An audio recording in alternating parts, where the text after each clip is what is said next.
Hello बच्चों, ASPCM point पर आपका हार्दिक स्वागत है। आज हम कराने वाले हैं 2022 का सेट नंबर पहले का लेक्चर नंबर तीसरा रहेगा। 822 HB जो है सेट का नाम है। इसके दो भाग हो चुके हैं जिसमें 22 क्वेश्चन जो है कंप्लीट करा दिए गए हैं। क्वेश्चन नंबर 23, 24 और 25 इस वाले में कराया जाएगा। आशा करते हैं कि सभी बच्चों की परीक्षा की तैयारी जो है अच्छे से चल रही होगी। तो सवाल नंबर बेटा पहला देखते हैं। सवाल नंबर पहला क्या रखा है कि दो वर्गों के क्षेत्रफल का योग 157 मीटर स्क्वायर है और परिमापों का योगफल 68 मीटर है। तो दोनों वर्गों की भुजाएं ज्ञात कीजिए। कैसे करेंगे बेटा? तो लिखेंगे बेटा, माना पहले वर्ग की भुजा बराबर, भुजा बेटा A1 मान लेते हैं, इसको हम पहला है इसलिए A1 मान लेते हैं x। अब बेटा चूंकि परिमाप जो है परिमापों का योग वो आपको कितना दे रखा है बेटा? 68 दे रखा है। इसका मतलब है कि पहले वर्ग का परिमाप प्लस दूसरे वर्ग का परिमाप कितना है आपका? 68 है। तो हम लिखेंगे यहां पर पहले वर्ग का परिमाप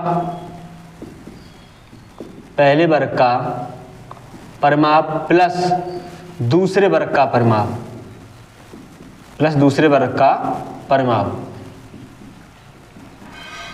और बेटा कितना है वो? 68 है। अब वर्ग का परिमाप बेटा क्या होता है? 4 गुणा भुजा, ठीक है। दूसरे वर्ग का परिमाप 4 गुणा भुजा बराबर बेटा कितना है? 68 है। अब देखो बेटा, आपको पहले वर्ग की जो भुजा है वो आपको पता है कितनी है? x है। तो हम लिखेंगे बेटा 4 और पहले वर्ग की भुजा जो है वो x है, तो यहाँ बेटा x लिख देंगे प्लस 4 गुणा भुजा जैसा का वैसा। और ये जो भुजा है दूसरे वर्ग की है, तो हम दूसरे वर्ग की भुजा जो है वो हम बेटा A2 मान लेते हैं। क्या मान लेते हैं? A2 मान लेते हैं। वो बेटा कितना हो जाएगा आपका? 68 जैसा का वैसा। 4x बेटा इधर साइड ले जाओ, तो ये हो जाएगा आपका 4A2 इक्वल टू 68। 4x बेटा प्लस का उस साइड किसका हो जाएगा? माइनस का। बेटा A2 की वैल्यू आप निकाल लो बेटा। A2 जो है वो है आपकी दूसरे वर्ग की भुजा। वो बेटा क्या मानी हमने? दूसरे वर्ग की भुजा मानी है। वो मानी है हमने दूसरे वर्ग की भुजा A2। बेटा 4 जो है गुणा में है, इधर भाग में चला जाएगा, तो 4 से भाग दे देंगे बेटा। इसमें 4 से भाग दोगे आप तो कितना हो जाएगा? 4 से 2 4 एकम 4 बचा 2, 4 सत्ते 28 तो 17 ये, और 4 से इसमें दे दो 4 एकम 4 तो 17 माइनस का x मीटर। तो पहले वर्ग की भुजा आपने जो है x मानी है बेटा, और दूसरे वर्ग की भुजा जो है वो आपकी है 17 माइनस का x। अब चूंकि आपसे कह रखा है कि भाई दोनों वर्गों के जो क्षेत्रफल का योग है वो आपका कितना है? 157 है। तो लिखेंगे बेटा हम चूंकि दोनों वर्गों के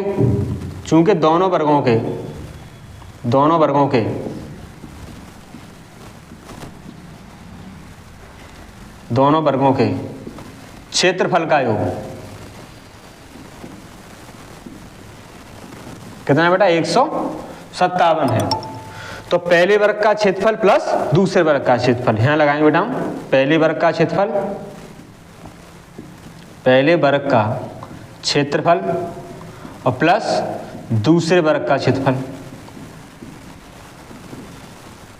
157। अब बेटा पहले वर्ग का क्षेत्रफल भुजा वर्ग। अब चूंकि पहला वर्ग में जो भुजा है वो बेटा क्या है आपका? A1 है, तो हम लिख देंगे बेटा, और वो माना A1 माना है और निकला कितना है? वो x है, तो लिख देंगे हम कि भैया x का स्क्वायर प्लस दूसरे वर्ग का क्षेत्रफल। तो दूसरा वर्ग की जो भुजा है वो बेटा कितनी है?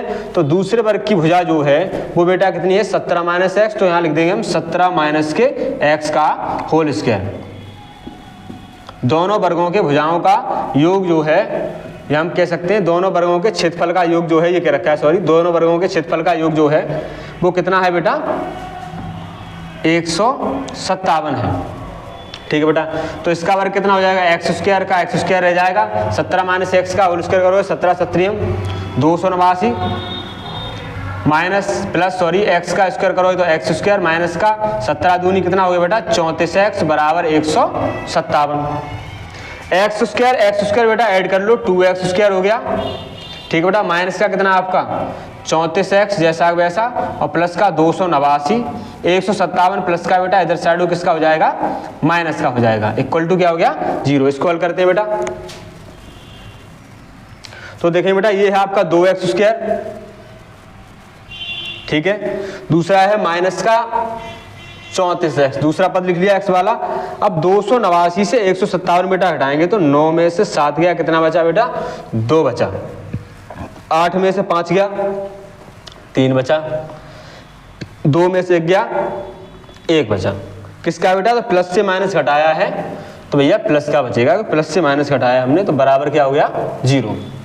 2 से बेटा इसमें भाग दे दो तो 2 से भाग देंगे एक्स स्क्वायर, 2 से भाग दिया तो ये कितना हो गया 2 एकम 2, 2 सत्ते 14 और 2 से इसमें भाग देंगे तो 2 छिंग 12, 2 छिंग 12 बराबर बेटा कितना 0। गुणनखंड विधि से हल कर लो बेटा। तो पहला 1 इधर है आपका 66 इधर है तो 66 एकम 66 गुणा करके बेटा 66 लाना है और जोड़ के बेटा कितना लाना है आपको 17 लाना है। तो कितना हो जाएगा बेटा 11 छिंग 66, कितना 11 छिंग 66 और 11 और 6 कितना हो जाएगा बेटा आपका 17 हो जाएगा। तो इस 17 की जगह पे आपको 11 प्लस 6 लिख देना है और जैसा का वैसा नोट कर दो, ठीक है। तो एक्स स्क्वायर माइनस एक्स जैसा का वैसा, इस 17 की जगह आप लिखेंगे बेटा 11 प्लस 6 और प्लस 66 बराबर 0, ठीक है बेटा। एक्स स्क्वायर जैसा वैसा माइनस एक्स का मल्टीप्लाई करोगे 11 में तो माइनस के 11x माइनस एक्स का 6 में प्लस माइनस माइनस का हो गया बेटा 6x और प्लस का 66 बराबर 0। बेटा यहाँ से कॉमन ले लो आप x, तो जैसे ही आप x कॉमन लोगे बेटा तो यहाँ से हो जाएगा x माइनस के 11, इन दोनों से x कॉमन ले लिया। आगे बेटा इसमें से आप कॉमन ले लो माइनस का 6, तो माइनस का 6 कॉमन लिया तो बचा कितना बेटा x, माइनस कॉमन लिया तो प्लस माइनस यहाँ माइनस हो जाएगा 6 से बेटा 11, 6 एकम 6, 6 एकम 6। अब x माइनस का 11 कॉमन ले लो बेटा तो बचा x माइनस के 6 बराबर बेटा कितना 0, ठीक है। एक बार बेटा इसके बराबर 0, एक बार इसके बराबर 0, तो x माइनस के 11 और एक बार बराबर 0 और दूसरा आपको लाना पड़ेगा x माइनस के 6 बराबर 0। तो x बराबर बेटा माइनस के 11 इधर किसका हो जाएगा प्लस का, x बराबर 6 माइनस का इस साइड किसको हो जाएगा बेटा प्लस का। तो x की वैल्यू जो है वो आपकी 11 और 6 आई है, ठीक है बेटा। तो अगर हम आपसे ये कहें देखो x का वैल्यू अगर 11 6 आया है, अब देखो आपने पहले वर्ग की भुजा जो है वो आपने क्या मानी थी x मानी थी, तो पहले वर्ग की भुजा वो बेटा कितना मानी है अपने x मानी है और x का जो वैल्यू है वो हमारा है कितना 11, ठीक है। तो दूसरे वर्ग की भुजा कितनी हो जाएगी, दूसरे वर्ग की भुजा जो कितनी हो जाएगी बेटा वो आपकी थी कितना बेटा, दूसरे वर्ग की भुजा चेक करेंगे, दूसरे वर्ग की भुजा जो है वो है आपकी 17 माइनस एक्स, यानी 17 से आपका 11 गया, कितना बचा 6। इसी तरीके से यदि पहले की आप 6 मानोगे तो दूसरे की 11 और दूसरे की 11, पहले की अगर 11 मानोगे तो दूसरे की कितनी हो जाएगी 6। तो सवाल नंबर आपका 23 जो है 6 नंबर का है, इसका आंसर आपका ये आ गया, ठीक है। अब सवाल नंबर आगे वाला देखते हैं, सवाल नंबर आपका 24, ठीक है। तो बेटा इसको रख कर लेते हैं। अथवा जो है वो क्या कह रखा है 23 का अथवा, सवाल समझिए क्या कह रखा है।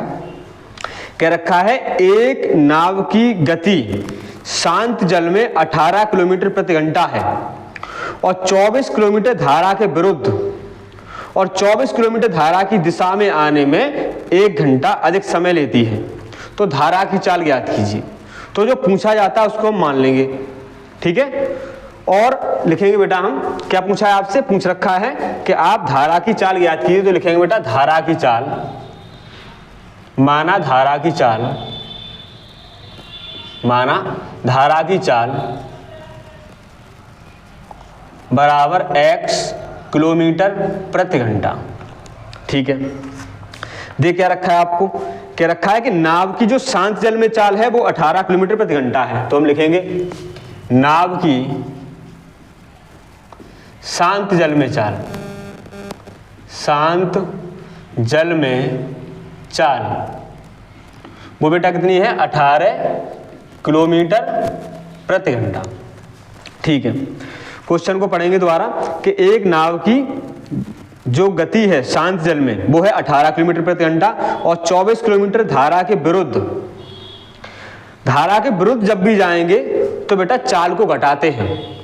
और किससे घटाएंगे? तो जो भी आपका जैसे नाव दिया है, यहाँ पर नाव दिया है या कोई भी आपका ऑब्जेक्ट जो दिया है उसमें से बेटा धारा की चाल घटाएंगे। अगर वो कह रखा है धारा की दिशा में तो चाल को जोड़ देंगे। तो बेटा क्या करेंगे हम, नाव की चाल में धारा की चाल को जोड़ देंगे। ठीक है। अब वो कह रखा है कि 24 किलोमीटर जो है धारा के विरुद्ध जाने में और 24 किलोमीटर धारा की दिशा में जाने में 1 घंटा, तो 24 किलोमीटर धारा की दिशा में जाने में आने में 1 घंटा अधिक समय लगता है। ठीक है।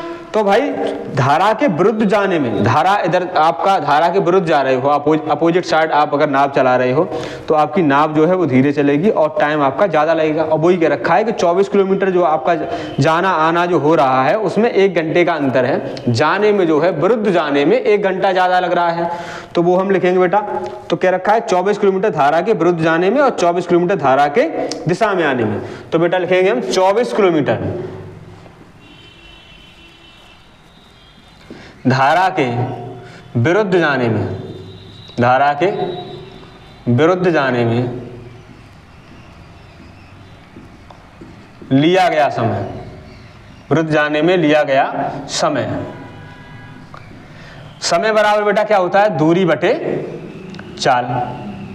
दूरी बेटा आपको पता है, दूरी जो है वो आपकी 24 किलोमीटर है, तो 24 किलोमीटर बटे चाल। अब चूंकि विरुद्ध जा रहे हैं तो बेटा घटाएंगे, तो क्या करेंगे बेटा 18 से x घटा देंगे, तो नाव वाली चाल से धारा की चाल घटाएंगे, हो जाएगा 18 माइनस का x, इतने घंटा लगेंगे आपके विरुद्ध जाने में। फिर लिखेंगे बेटा 24 किलोमीटर धारा की दिशा में जाने में, धारा की दिशा में जाने में, धारा की दिशा में जाने में लिया गया समय, लिया गया समय। बेटा पता है समय बराबर क्या होता है, दूरी बटे चाल, तो लिख देंगे हम दूरी बटे चाल। दूरी बेटा 24 किलोमीटर है, लेकिन अब की बार जो है धारा की दिशा में जा रहे हैं, तो धारा की दिशा में दोनों चाल को हम क्या कर देंगे बेटा, जोड़ देंगे। तो जोड़ दो बेटा 18 प्लस x, इतने घंटा। अब चूंकि विरुद्ध जाने में ज्यादा समय लगेगा तो हम क्या करेंगे बेटा, कितना ज्यादा लगेगा वो भी बता दिया कि 1 घंटा ज्यादा लग रहा है, तो ये जो 1 घंटा है ये इससे 1 घंटा कैसा है, ज्यादा है ये वाला विरुद्ध जाने में। तो इसमें से ये घटा देंगे, कितना बचेगा बेटा, 1 बचेगा। तो घटाते हैं बेटा, कितना हो जाएगा आपका 24 बटे 18 माइनस एक्स, माइनस के बेटा 24 बटे 18 प्लस x बराबर 1 घंटे का अंतर है।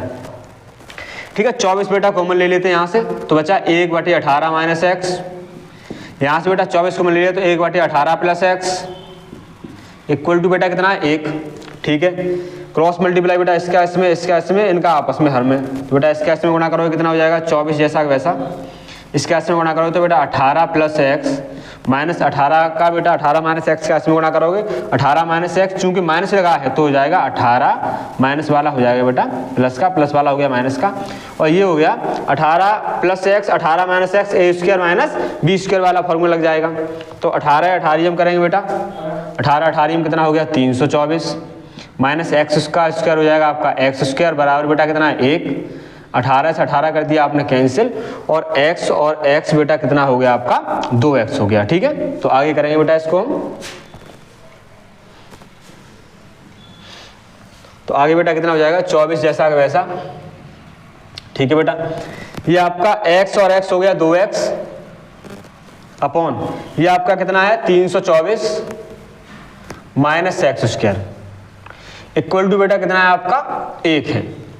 24 क्या गुणा करो बेटा, 24 दूना कितना हो गया 48, तो 48x बटे 324 माइनस एक्स स्क्वायर बराबर बेटा कितना 1 अपॉन 1 मान के क्रॉस मल्टीप्लाई इसका इसमें तो इसका इसमें गुणा करोगे, इसका इसमें करोगे तो हो जाएगा बेटा 48x बराबर इसका इसमें करोगे तो 324 माइनस का एक्स स्क्वायर। ये पक्षांतर कर लो बेटा, तो ये माइनस वाला प्लस का, प्लस वाला हो जाएगा माइनस का, तो ये हो जाएगा एक्स स्क्वायर प्लस का 48 यही है बेटा माइनस का 324 बराबर 0। अब गुणा करके लाना है आपको 324 और घटा के बेटा कितना लाना है आपको 48। तो कैसे करेंगे बेटा, 324 के काट लो खंड बेटा, ठीक है। तो 2 से काटो बेटा, 2 एकम 2, 2 छिंग 12, 2 दूनी 4, फिर 2 से काटेंगे, 2 अट्ठे 16, 2 एकम 2, फिर बेटा 3 से काटेंगे, 3 दूना 6, 3 सत्ता 21, फिर बेटा 3 से 3 एम 27, फिर 3 तिया 9 और 3 एकम 3, ठीक है। कैसे होगा भाई, ठीक है बेटा। गुणनखंड काटने के बाद अब आप एक काम करोगे, देखोगे घटा के आपका कितना 48 है ना, गुणा करोगे 324 हो जाएगा, क्योंकि 324 का ये गुणनखंड है, ठीक है। यही आपका जो फैक्टर आपने काटा है 324 का काटा है। तो हम क्या करेंगे बेटा, 3 तिया 9, तिया 27, 27 तिया कितना हो गया बेटा 54, और 3 दूना कितना हो गया 6, 54 से 6 गया कितना बचा 48। तो क्या करेंगे, इस 48 की जगह पे बेटा 54 माइनस 6 लिख देंगे, एक्स स्क्वायर जैसा कि वैसा प्लस एक्स, 48 की जगह पे लिखो बेटा 54 माइनस का 6 और बेटा माइनस का 324 और बराबर कितना 0, ठीक है बेटा। अब एक काम करेंगे, एक्स स्क्वायर जैसा कि वैसा प्लस, अब एक्स का गुणा करेंगे बेटा किसमें 54 में, तो बेटा 54x हो जाएगा। फिर एक्स का गुणा करेंगे माइनस का 6 में, तो ये माइनस का 6x हो जाएगा, माइनस का 324 बराबर 0। यहाँ से बेटा x ले लेंगे कॉमन, तो बचा x प्लस का 54। यहाँ से बेटा माइनस का 6 कॉमन ले लेंगे, तो 6 से बेटा भाग देंगे, यहाँ पर x जैसा वैसा माइनस माइनस हो जाएगा आपका प्लस, 6 से भाग दिया, 6 पंजा 30 और 6 चागू 24, ठीक है बेटा। तो बचा आपका कितना x प्लस का 54, ये ले लिया कॉमन, तो बचा आपका x माइनस का 6, ये वाला जैसा का वैसा बराबर 0। एक बार इसके बराबर 0, एक बार इसके, तो x प्लस का 54 बराबर 0, एक बार x माइनस का 6 बराबर 0, ठीक है बेटा। तो x बराबर एक बार हो गया माइनस का 54 और x बराबर ये माइनस का उस साइड बेटा प्लस का हो जाएगा, किसका हो जाएगा प्लस का 6 हो जाएगा। अब चूंकि बेटा चाल जो है माइनस में हो नहीं सकती है, तो बेटा आंसर जो है वो आ जाएगा आपका 6। तो भाई धारा की चाल जो है वो हो जाएगी आपकी 6 किलोमीटर प्रति घंटा। ये आपका आंसर रहेगा 23 का। सवाल नंबर 24 को बेटा देखते हैं। नंबर 24 देखेंगे बेटा। सवाल नंबर 24 है, क्या रखा है, एक पेडेस्टल के शिखर पर 1.6 मीटर ऊंची मूर्ति लगी हुई है। भूमि के उस बिंदु से मूर्ति के शिखर का उन्नयन कोण 60 है और उसी बिंदु से पेडेस्टल के शिखर का उन्नयन कोण जो है वो 45 है। तो पेडेस्टल की ऊंचाई बताइए, चित्र बना लेते हैं बेटा। तो एक पेडेस्टल है, ये आपका पेडेस्टल है, ठीक है। और इस पेडेस्टल के शिखर पर एक बेटा मूर्ति रखी है, एक मूर्ति, ठीक है। तो एक पेडेस्टल के शिखर पर क्या रखा है, एक मूर्ति रखा हुआ है, ठीक है।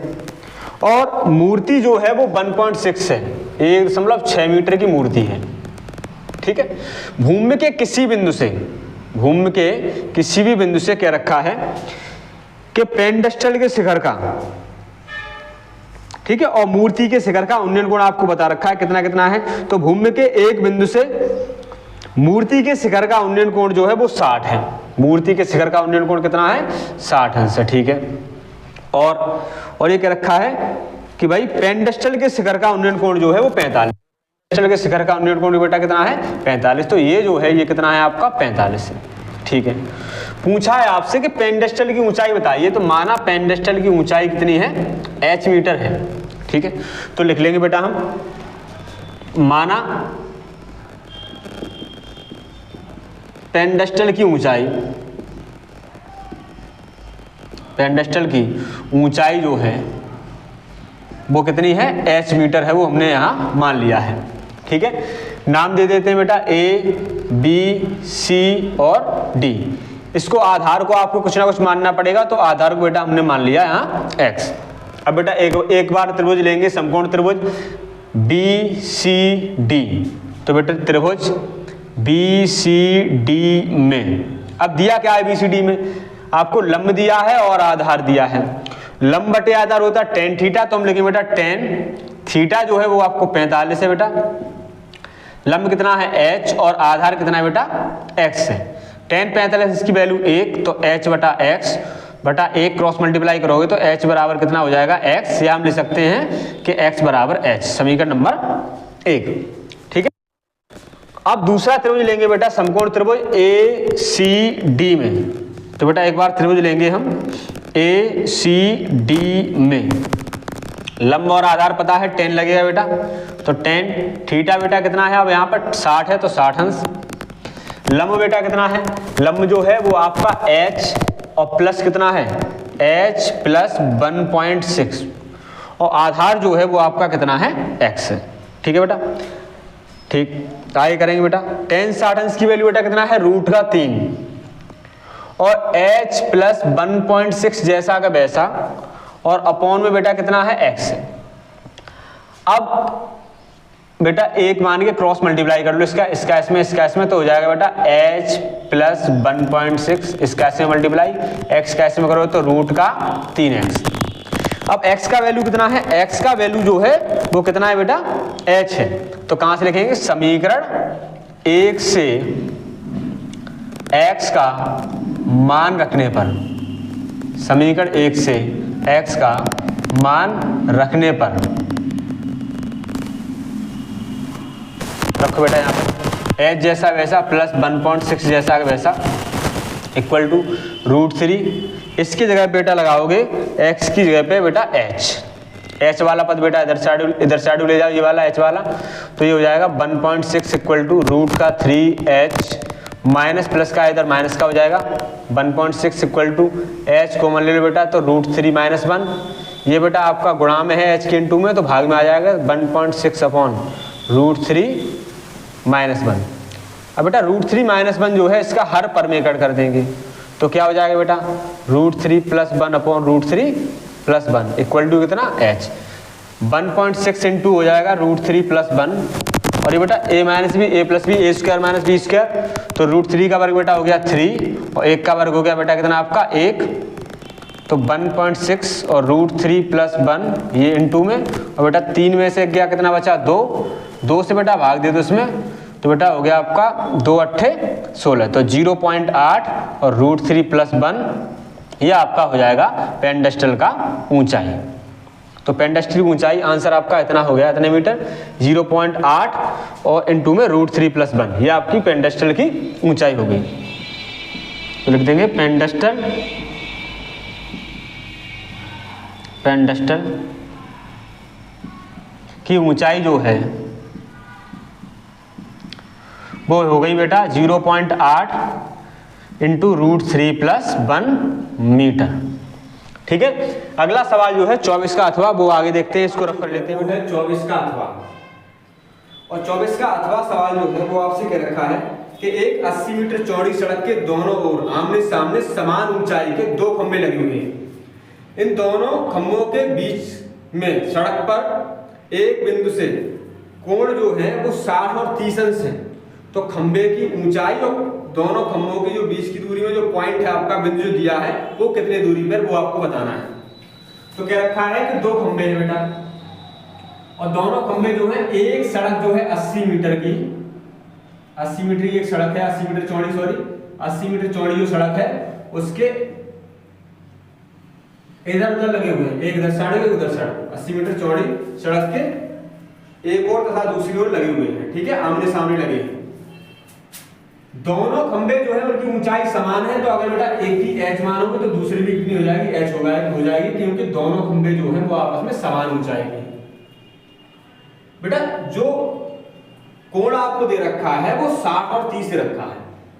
तो बेटा 60 जो है, देखो अगर आप ऊंचाई के पास कोई बिंदु रखोगे तो वो बड़ा हो जाएगा, तो ऊंचाई से पास हमने बिंदु रखा तो कोण हो गया 60। ऊंचाई से दूर जाते तो कोण घटता है, तो ये मान लो कितना हो गया आपका 30 अंश हो गया।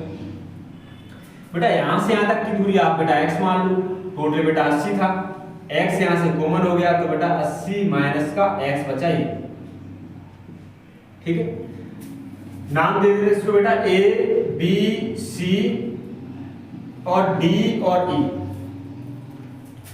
ठीक है, एक बार त्रिभुज ले लेंगे बेटा a b c और एक बार लेंगे बेटा e d c। तो लिखेंगे माना, पहले बेटा लिखेंगे माना जो आपका खंबा है, खंबा उसकी ऊंचाई जो है वो आपने कितना माना है बेटा, खंबे की ऊंचाई जो है वो कितनी मानी बेटा, h मीटर माना है, ठीक है। खंबे की ऊंचाई कितनी मानी, h मीटर। और बिंदु की दूरी जो है वो क्रम से बेटा, अगर आपने एक x मान ली है तो दूसरी 80 माइनस x हो गई, तो लिखेंगे बिंदु की दूरी जो है क्रम से, बिंदु की दूरी क्रम से x, 80 माइनस x मीटर है, x, 80 माइनस x मीटर है, ठीक है बेटा। हल करेंगे बेटा, तो एक बार त्रिभुज ABC में या C से लंब और आधार दिया है तो tan लगेगा, तो tan कितना हो गया 60 अंश, लंब है h और आधार है x, tan 60 अंश का वैल्यू √3, तो ये हो गया h बटे x बटे a क्रॉस मल्टीप्लाई, तो बेटा ये हो गया h बराबर √3x, h बराबर कितना हो गया बेटा, √3x। समीकरण नंबर कौन सा हो गया बेटा आपका, पहला, ठीक है। फिर क्या करेंगे बेटा, त्रिभुज EDC से तो tan 30 अंश, लंब कितना है h और आधार कितना है 80 माइनस x, tan 30 अंश का वैल्यू 1/√3 और ये हो गया h बटे 80 माइनस x, क्रॉस मल्टीप्लाई, इसका इसमें करोगे तो ये हो जाएगा रूट का 3h इक्वल टू 80 माइनस का x, एक का मल्टीप्लाई इसमें करेगा कोई फर्क नहीं पड़ेगा। समीकरण नंबर कौन सा हो गया आपका, दूसरा। समीकरण 1 से जो है h का मान वो हम समीकरण 2 में लगाएंगे, तो लिखेंगे समीकरण 1 से h का मान, समीकरण 1 से h का मान समीकरण 2 में रखने का, तो समीकरण 2 बेटा कितना है आपका, √3h बराबर बेटा 80 माइनस x, h का वैल्यू कितना है √3x है, तो लगाएंगे बेटा √3 ऐसा वैसा, h की जगह पे √3x इक्वल टू बेटा 80 माइनस x, √3 का √3 में मल्टीप्लाई करेंगे हो जाएगा बेटा 3x, और ये हो जाएगा 80 माइनस x घर साइड में जाएगा बेटा 3x माइनस का x किसका हो जाएगा, प्लस का 3x, एक x कितना हो गया आपका 3x, और ये 1x हो गया आपका 4x, 4 से बेटा काट दो, 4 गुना 8, x बराबर कितना आ गया आपका 20 आ गया, x बराबर कितना आ गया 20। अब बेटा समीकरण जो 1 है, समीकरण 1 में हम x का मान रख देंगे, क्या करेंगे, समीकरण 1 में x का मान रख देंगे, तो समीकरण 1 में जैसे ही x का मान रखेंगे तो आपका h का वैल्यू पता लग जाएगा, तो √3x सीधा बेटा लिख देंगे आपका 20, तो 20√3 हो गया, ये हो गई आपकी खंबे की ऊंचाई। x आपने क्या मानी थी, x जो है बिंदु की दूरी जो है मानी थी x, तो एक अगर बेटा x की वैल्यू आपकी 20 है तो दूसरी जो है 80 में से 20 क्या कितना हो गया 60, ठीक है।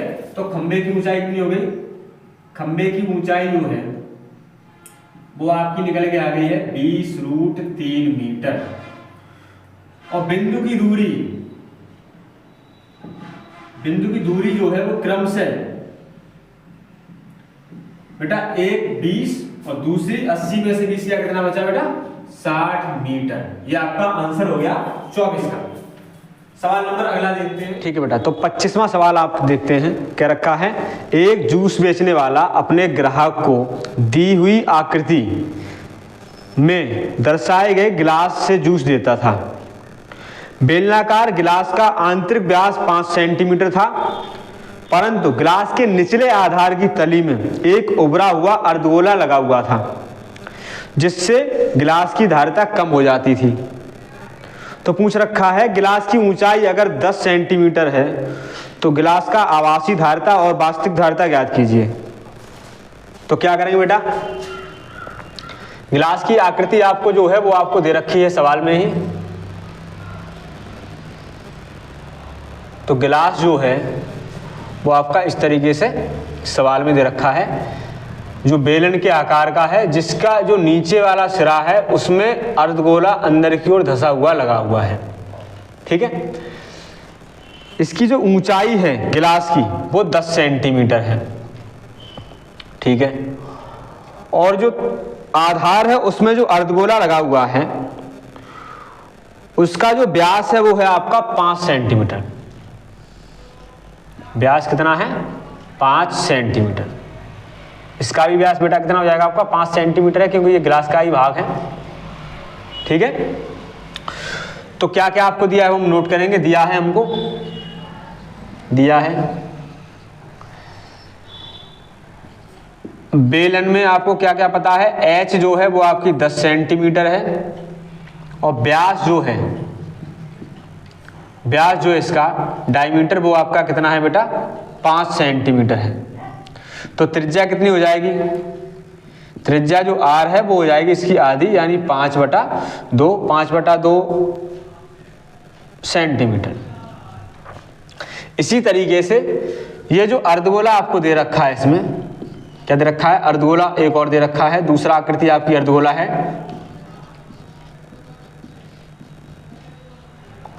उसमें जो व्यास है वो आपका कितना? 5 है, तो त्रिज्या जो है वो हो जाएगी 5/2 सेंटीमीटर। पूछ रखा है इसकी वास्तविक धारिता जो है और आभासी धारिता ज्ञात कीजिए। आभासी का मतलब ये है, अगर आपको गिलास पकड़ाएगा तो आपको पता थोड़ी होगा पहले कि इसमें नीचे जो है वो अर्धगोला लगा हुआ है, इस तरीके से धसा हुआ, तो आप तो ये सोचोगे कि इसमें पूरे जो है गिलास में पूरे में ही जूस है, तो आप आभास कर सकते हो कि ये पूरे में जूस है। तो वही अगर हम पूरे की अगर इसका वॉल्यूम निकाल लें, पूरे का ही अगर हम आयतन निकाल लें, तो वही हमारा हो जाएगा आपका आभासी, क्योंकि हम आभास करे हैं कि ये पूरा ही गिलास है। ठीक है, तो निकालेंगे बेटा हम आभासी आयतन निकालेंगे बेटा, तो कितना हो जाएगा? तो लिखेंगे गिलास का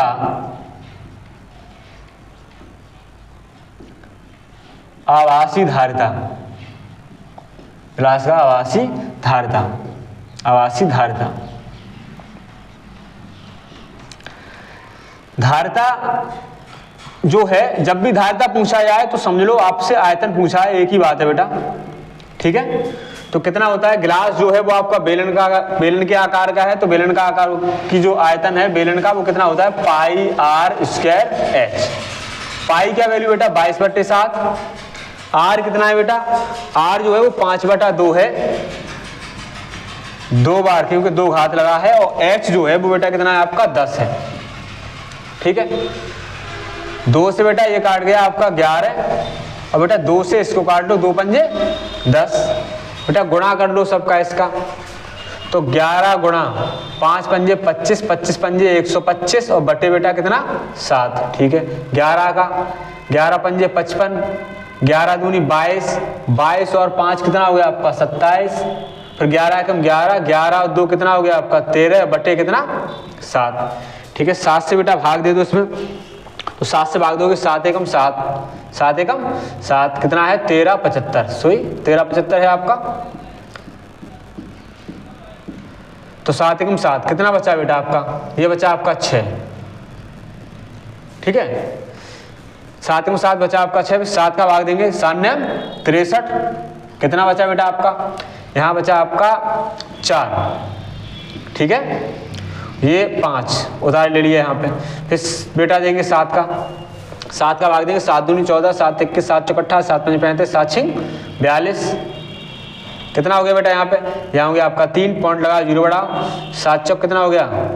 7 चौक 28, बचा आपका 2 पॉइंट लगाए, 0 बढ़ा सकते हो, 7 दूना 14। तो ये जो है वो आ गया 196.42 सेंटीमीटर क्यूब। ये आपकी जो है वो आ गई है आभासी धारिता। ठीक है, अब वास्तविक धारिता निकालने के लिए आपको क्या करना पड़ेगा? वास्तविक धारिता निकालने के लिए आपको जो गोला है, जो आपको गोला दे रखा है, ये आपको घटाना पड़ेगा। जो अर्धगोला दे रखा है उसका आयतन आपको घटाना पड़ेगा। तो कैसे करेंगे बेटा? ये हम देखेंगे वास्तविक धारिता क्या है। तो वास्तविक धारिता जो है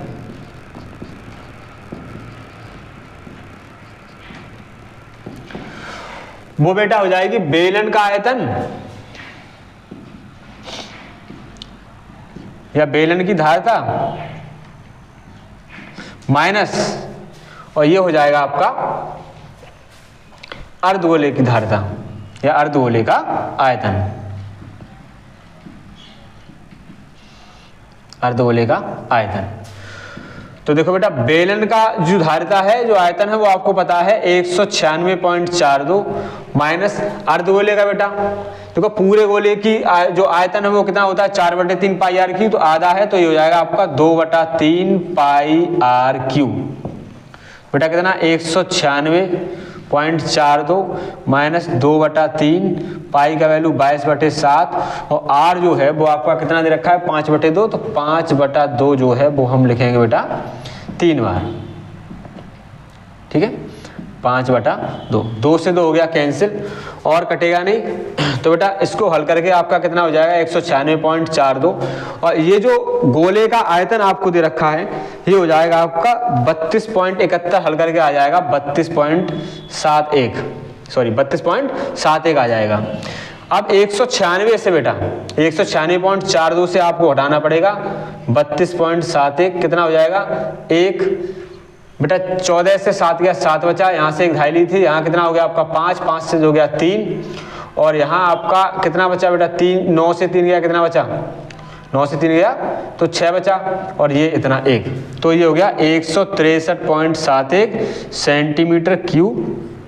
ये आपकी जो है वास्तविक धारिता हो गई, ये आपका हो गया आंसर। क्वेश्चन आपका बेटा कौन सा था, क्वेश्चन था आपका ये 25वां। ठीक है बेटा क्वेश्चन आपका ये 25वां था। ठीक है अगला क्वेश्चन करेंगे, इससे पहले इसको रफ कर लेते हैं। सवाल नंबर जो अगला रहेगा वो रहेगा आपका 25 का अथवा लास्ट सवाल है। क्या रखा है बेटा, क्या है, रशीद को अपने जन्मदिन के उपहार के रूप में एक लट्टू मिला जिस पर रंग नहीं किया गया था। वह इस पर अपने मोमिया रंगों से रंग करना चाहता है। यह लट्टू एक शंकु के आकार का है और जिसका जो ऊपरी वाला सिरा है वो अर्धगोला उस पर अध्यारोपित है। क्या रखा है, तो क्या रखा है लट्टू की पूरी ऊंचाई 5 सेंटीमीटर है और उसका व्यास जो है 3.5 सेंटीमीटर है। चित्र आपको दे रखा है सवाल में ही, तो चित्र हमने बना लिया।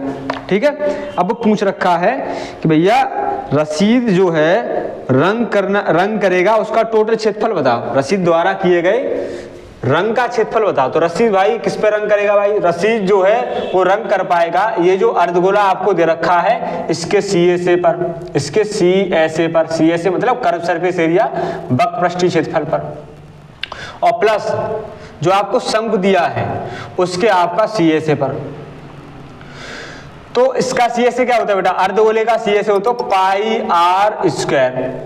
कितना होता है पाई आर स्क्वायर, सॉरी अर्धगोले का CSA जो है वो होता है आपका 2 पाई आर स्क्वायर। ठीक है और शंकु का जो CSA होता है वो होता है पाई आर एल, जिसमें हमें देखो व्यास हमें पता है तो त्रिज्या तो हम निकाल लेंगे, लेकिन एल हमको नहीं पता तो एल निकालना पड़ेगा बेटा। ठीक है और अर्धगोले में बेटा हमको जो है आर आप व्यास पता है तो हम त्रिज्या निकाल लेंगे। त्रिज्या जो है वो हो जाएगी आपकी, ये आपका 3.5 है जो आपका व्यास है, तो ये हो जाएगा 3.5/2 सेंटीमीटर, ये हो जाएगी आपकी त्रिज्या। ठीक है तो 2 आकृति दी है, कौन कौन सी दी है, एक तो आपको शंकु दी है और बेटा एक जो है एक आपका दिया है अर्धगोला। ठीक है बेटा अर्ध शंकु में जो है आपको क्या क्या पता है, शंकु में आपको ये पता है कि व्यास जो है वो आपका कितना है बेटा 3.5 सेंटीमीटर। तो बेटा त्रिज्या कितनी हो जाएगी 3.5/2, व्यास की आधी हो जाएगी। ठीक है फिर हम देखेंगे बेटा टोटल ऊंचाई जो है इसकी वो आपकी कितनी दे रखी है 5 दे रखी है, लेकिन हमको ये ना चाहिए, हमको ऊंचाई जो है इतना चाहिए, इतना। तो 5 से ये ऊपर वाला ऊंचाई जो है 3.5/2 इसको घटा देंगे तो ऊंचाई कितनी रह जाएगी, इसकी ऊंचाई जो है वो हो जाएगी 5 - 3.5/2, यानी टोटल ऊंचाई से ये त्रिज्या ऊपर वाली घटा दी अर्धगोले की, तो 5 दूना 10 और 10 से 3.5 गया तो 6.5, 6.5/2 सेंटीमीटर। अर्धगोला में क्या दिया है, अर्धगोला में जो है आपको व्यास दिया है व्यास कितना है 3.5 सेंटीमीटर, तो बेटा त्रिज्या जो है वो इसकी हो जाएगी 3.5/2। दोनों की त्रिज्या सेम है, इसकी भी r मान लो, इसकी भी आप r मान लो, क्योंकि दोनों की त्रिज्या जो है वो आपकी कैसी है, सेम है। ठीक है, पूछा है आपसे क्या है, पूछा है कि भाई रसीद द्वारा रंग किए जाने वाले क्षेत्रफल आपको ज्ञात करना है। तो लिखेंगे रसीद द्वारा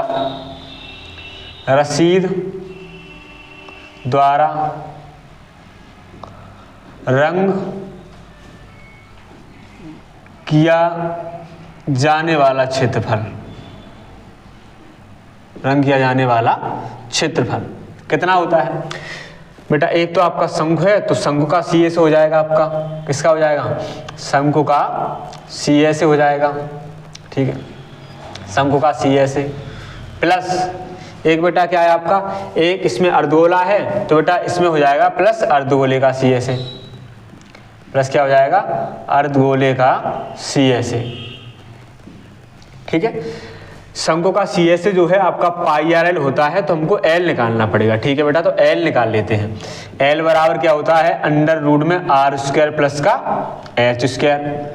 r बेटा कितना है, r हम चेक करेंगे, r जो है हमारा है 3.5/2, इसका होल स्क्वायर, प्लस h बेटा कितना है, h जो है वो हमारा है 6.5, तो 6.5/2 का होल स्क्वायर।